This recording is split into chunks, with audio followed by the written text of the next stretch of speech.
এই সোশ্যাল মিডিয়ার জামানাতে কয়েক মিনিট ফেসবুক বা ইনস্টাগ্রাম স্ক্রল করার পর বেশিরভাগ সময় আমাদের মুড অফ হয়ে যায়। কারণ কেউ নতুন গাড়ি কিনছে, কেউ নতুন বাড়ি কিনছে, কেউ কেউ আবার নানান জায়গায় ঘুরে বেড়াচ্ছে। তো এইসব দেখে আমাদের নিজেদেরকে খুব গরিব মনে হয়, ফলে আমাদের মুড অফ হয়ে যায়। আর এরও একটা কারণ আছে।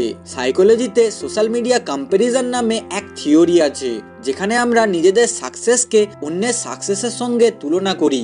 আর যদি আমাদের সাকসেস অন্যের সাকসেসের তুলনায় কম হয়, তাহলে আমাদের ফিলিং নেগেটিভ হয়, অর্থাৎ আমরা দুঃখ পেয়ে থাকি। তো এই জন্যই সোশ্যাল মিডিয়া স্ক্রোলিং এর সময়ে আমাদের মুড অফ হয়ে যায় আর আমরা নিজেদেরকে গরিব মনে করি। এবার যদি আপনিও সোশ্যাল মিডিয়া স্ক্রোলিং এর সময় নিজেকে গরিব মনে করেন, তাহলে এই ভিডিওটা আপনার জন্যই। কারণ এই ভিডিওতে আমি 8টা সাইন নিয়ে কথা বলেছি, যেগুলি আপনার মধ্যে থাকলে আপনি গরিব নয়, আগে থেকেই একটা ধনী ব্যক্তি।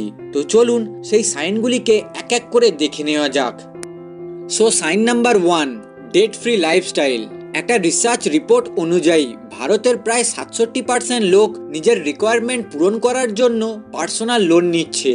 এর মধ্যে 36% লোক নিজের বাড়ি তৈরি করার জন্য বা বাড়িকে নতুন করে রিনোভেট করার জন্য, আর 9% লোক ঘুরতে যাওয়ার জন্য পার্সোনাল লোন নিচ্ছে। যেখানে প্রায় সবাই লোনে নিজের শখ শান্তি পূরণ করছে, সেখানে যদি আপনি কোনো লোন না নিয়ে থাকেন বা ভবিষ্যতে কোনো খারাপ লোন না নেবেন ভেবে থাকেন, তাহলে আপনি অলরেডি রিচ। কারণ যেখানে সবার আর্থিক অবস্থা নেগেটিভে আছে, সেখানে আপনার আর্থিক অবস্থা অন্তত পজিটিভে আছে। ইকোনমিক টাইমসের একটা রিপোর্ট অনুযায়ী লোন নেওয়ার সংখ্যা দিনের পর দিন দ্রুত গতিতে বৃদ্ধি পাচ্ছে। কারণ এখনকার ইয়াংস্টারদের কাছে টাকা না থাকলেও তারা ইএমআইতে জিনিসপত্র কিনে নেয়। যেমন আমার এক বন্ধুর মোবাইল হঠাৎ খারাপ হয়ে যাওয়ায় সে একটা নতুন মোবাইল কিনবে বলে ভাবছিল, কিন্তু তার কাছে সেই মুহূর্তে কোনো টাকা ছিল না। তাই সে তার ক্রেডিট কার্ড দিয়ে 0 ডাউন পেমেন্টে 1.5 বছরের ইএমআইতে 20,000 টাকা দামের একটা নতুন মোবাইল কিনে নেয়। এইরকম এক সমাজে যেখানে buy now pay later, EMI, no cost EMI ইত্যাদির ব্যবহার করে লোনের জিনিসপত্র কেনার অনেক অপশন পাওয়া যায়, সেখানে যদি আপনি ক্যাশে জিনিসপত্র কেনেন আর লোন না নেন, তাহলে আপনার আর্থিক অবস্থা সংকেত খুব ভালো। Sign number 2, pay bills on time. সময়ের মধ্যে বিলগুলিকে মিটিয়ে দেওয়া, যেমন electric bill, water bill, gas bill, এবং যদি ক্রেডিট কার্ড ব্যবহার করে থাকেন তাহলে ক্রেডিট কার্ড বিল ইত্যাদি বিলগুলিকে যদি আপনি সময়ের মধ্যে মিটিয়ে দেন, তাহলে আপনাকে লেট পেমেন্টের জন্য কোনো রকম ফাইন দিতে হবে না। কিন্তু যদি আপনি আপনার বিলগুলিকে সময়ের মধ্যে মেটাতে না পারেন, তাহলে আপনাকে লেট পেমেন্টের জন্য পেনাল্টি দিতে হতে পারে। স্পেশালি ক্রেডিট কার্ড বিলের ক্ষেত্রে যদি আপনি সময়ের মধ্যে না দিতে পারেন, তাহলে আপনাকে পেনাল্টি হিসাবে 200 থেকে 500 টাকা তো দিতে হবে। আর সাথে যে বিলটা বাকি আছে তার 3 থেকে 3.5% দিতে হবে। ফর এক্সাম্পল, যদি আপনার ক্রেডিট কার্ড বিল 10,000 টাকা হয়ে থাকে, তাহলে আপনাকে পেনাল্টি হিসাবে 200 থেকে 500 টাকা তো দিতেই হবে। আর তার সাথে 10,000 টাকার 3.5% অর্থাৎ 350 টাকা এক্সট্রা দিতে হবে। মানে 10,000 টাকার বিল সময়ের মধ্যে না দিতে পারলে আপনাকে 550 থেকে 850 টাকা এক্সট্রা দিতে হবে। তাই যদি আপনি আপনার বিলগুলিকে সময়ের মধ্যে পেমেন্ট করেন, তাহলে আপনি একটা দায়িত্বশীল মানুষ হিসাবে পরিচয় পাবেন, আর আপনার ক্রেডিট স্কোরও ধীরে ধীরে বৃদ্ধি পাবে। তার সাথে আপনার কিছু টাকা বেঁচেও যাবে। Sign number 3, have an emergency fund. নিজের কাছে একটা এমার্জেন্সি ফান্ড রাখা আপনাকে অন্যদের থেকে একেবারে আলাদা করে দেবে। কারণ বেশিরভাগ লোকের কাছে তার খারাপ সময়ের জন্য কোনো এমার্জেন্সি ফান্ড থাকে না, কিন্তু ধনী ব্যক্তিদের কাছে এমার্জেন্সি ফান্ড থাকে।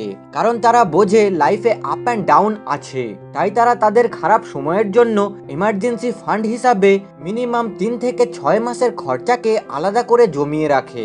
এখানে খারাপ সময় বলতে হঠাৎ কোনো হেলথ ইস্যু হয়ে যাওয়া, যার জন্য আপনার কাজ বন্ধ হয়ে যেতে পারে, হঠাৎ আপনার চাকরি চলে যেতে পারে, আপনার বিজনেসে লস হতে হতে পারে ইত্যাদিকে বোঝানো হয়েছে।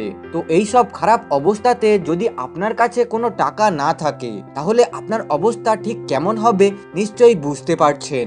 তাই ফাইন্যান্সিয়াল এক্সপার্টেরা আমাদেরকে মিনিমাম 3 থেকে 6 মাসের খরচাকে ইমার্জেন্সি ফান্ড হিসাবে আলাদা করে জমিয়ে রাখতে বলে।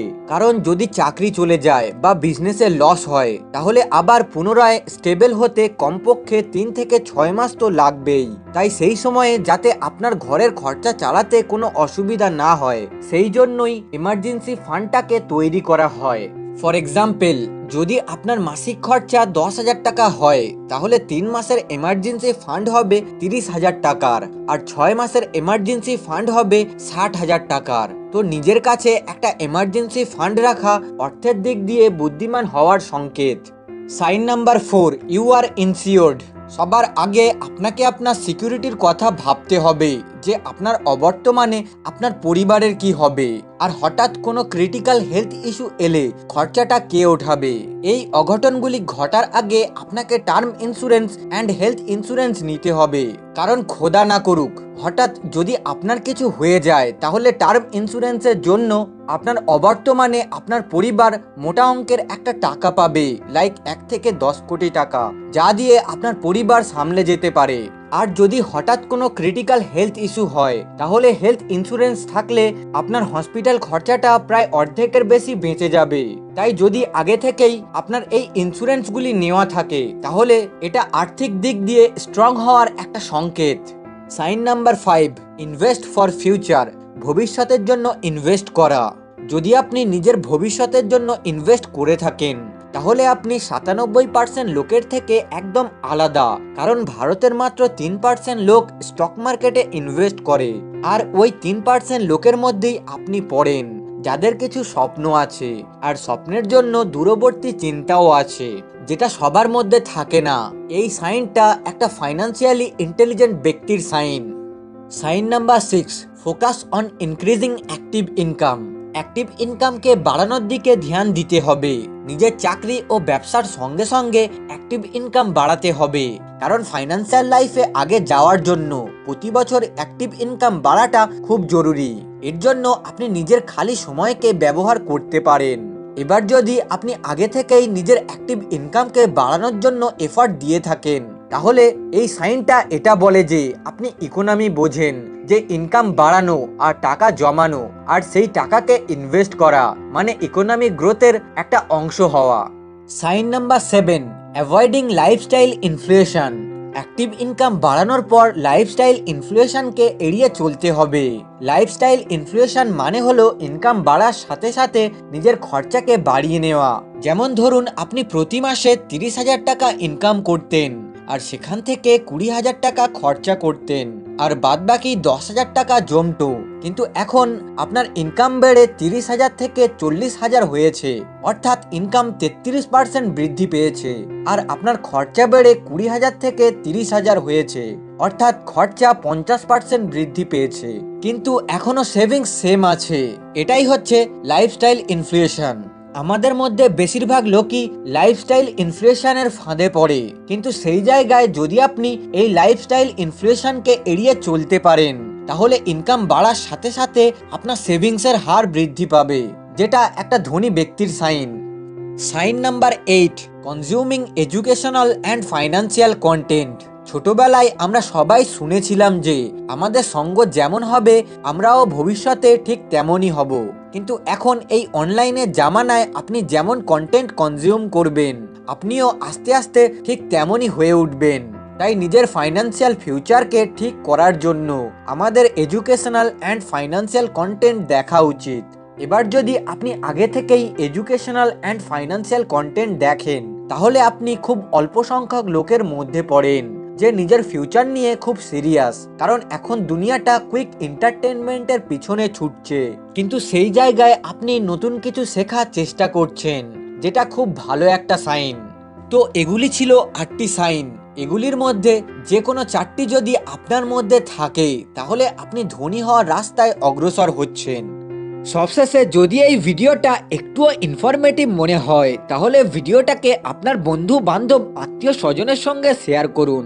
আর যদি আপনি এই ভিডিওটাকে ফেসবুকে দেখে থাকেন তাহলে ফলো করুন, আর ইউটিউবে দেখে থাকলে চ্যানেলটাকে সাবস্ক্রাইব করুন। মোর নলেজ, মোর ইমপ্লিমেন্ট, ইমপ্রুভ লাইফ।